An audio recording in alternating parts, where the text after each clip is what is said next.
Hi all, welcome back to the channel. I'm going to be doing a overdue review on the Tentbox Lite XL. It's overdue because, like the OEX review, we haven't got the Tentbox anymore. I should have done it when I had it. Kept saying I'd do it when I had it, and then lo and behold, I never did it, and then they're both gone. So this will be another review with videos and pictures of past trips where we've used it. Overall, the Tentbox Lite XL is a cracking bit of kit. We had our reasons for not using it anymore, which I'll get onto in a bit. However, as a piece of kit, it is brilliant. I really enjoyed it. It's extremely spacious, easy to set up, and just not a lot of faff at all, really. The main faff with it is probably putting it on top of the car to begin with.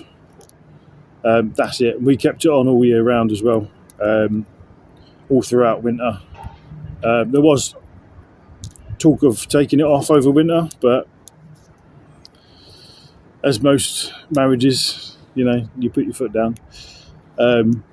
Not that the wife would agree with that, but yeah, I put my foot down, and I didn't see any reason to take it off.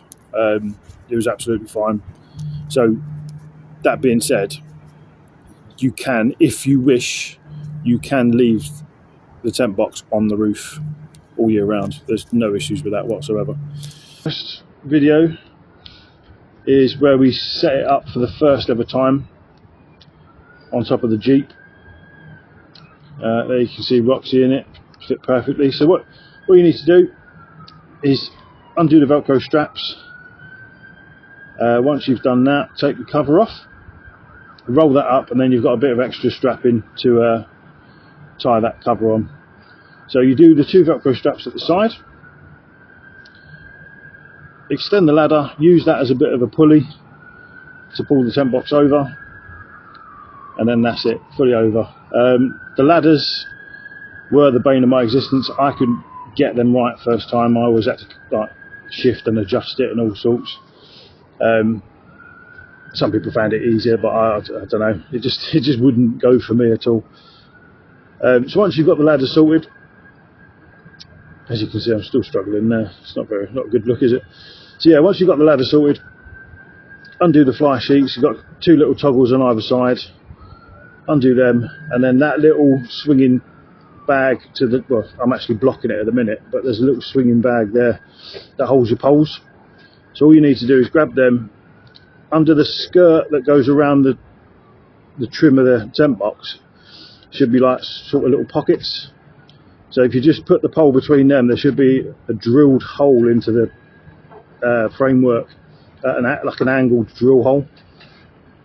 Put the pole into that, and then you just bend the pole up and insert the rubber nibbed end into the holes of the fly sheet, and that's how you get it taut like that. So you've got two at the front, two at the back, and then two at the sides above the windows.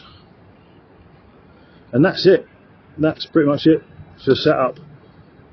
You have got bungee cords inside, so when you go inside, like I am now, you just undo the bungee cords.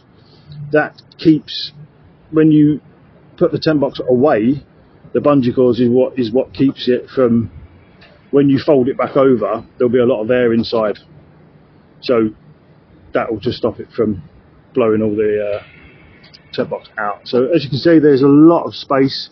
It fit me, the missus and Roxy in perfectly. You can put fairy lights on the outside to make it all look pretty.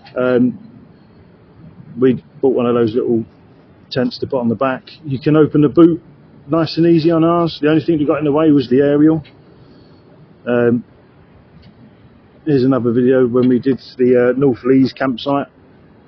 As you can see, we didn't roll the cover up this time, and there you go. I'm struggling with that bleeding ladder again. So the ladder should in theory be really easy, but for some reason it was just, I couldn't master it. I don't know what it was.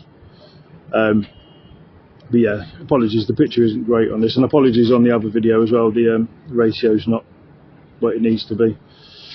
So yeah, that's one of the side windows when we was at Loch Lomond. Nice big windows. You have got a sort of mesh covering on that as well, so you don't have to have the full thing open. There is a mesh on in between it, and as you can see, it fits on the Jeep perfectly. I have seen it on smaller cars, which works well as well. And there it is, all covered up.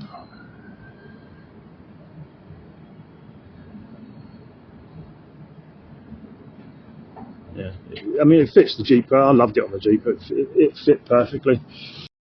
From a point of view where, was there any issues? Was there, like, you know, pros and cons, whatever you want to call it? The pros massively outweigh the cons.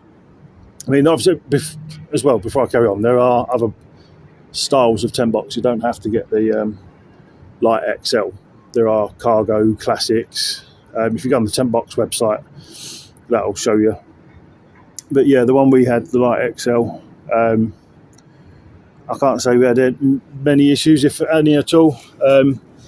We did have a little bit where the edging was coming out of the frame at the bottom, but we just asked on the Tentbox Facebook groups how you remedy that, and we got a good answer and tried that, and it worked a treat. So yeah, but that being said, the Tentbox communities as well, if you get a Tentbox, join the Tentbox communities on Facebook, because they are really good. Hints, tips, places to go, places to stay. You know, they'll tell you about a Park 4-Night app if you haven't got that already. That's really helpful. And they do Tentbox takeovers as well, so there'll be campsites that you book onto, but it will be like a mass Tentbox gathering. They're good because you get to meet like-minded people, share stories, make new friends. You know, it is really good. So you're not just getting the Tentbox, you're becoming a part of a community, really. So yeah, that's pretty much it, really. You can't go wrong with it. Like I said, the biggest faff is literally just putting it on the car. We found with the Jeep, when we were putting it on, when you put in the brackets and the nuts and bolts, that was pretty faffy because there wasn't much room to put your hand as well as the tool to, I don't know what I'm doing now. Yeah, to put the tool on. So it was very, like, you know, you look like something out of a scary movie, the geezer with the hands.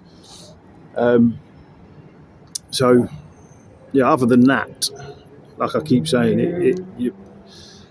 I didn't see an issue with it.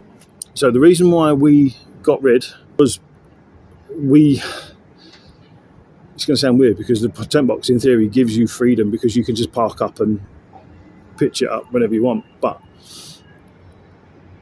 we like pitching up with a large. We felt like we preferred pitching up with a bigger tent. And then if you're going out for the day, you can just get in the car, drive off and leave your tent where you are. Whereas with a Tentbox, you can't do that. And I know some people will say we're being picky, you just need to, you know, lift it up, close it up and all that. But yeah, that side of things weren't for us. We'd rather just get a larger tent, pitch that up, leave that there solid for a week. And if we want to go out, we've not got to worry about taking all the stuff out, the Tentbox, closing it up, putting it back up again every day when you want to go out. So yeah, again, each to their own. Some might not mind that. We did. So it's found a new owner now, and I hope they're enjoying it as much as we did, because it is a really good bit of kit. Don't get me wrong.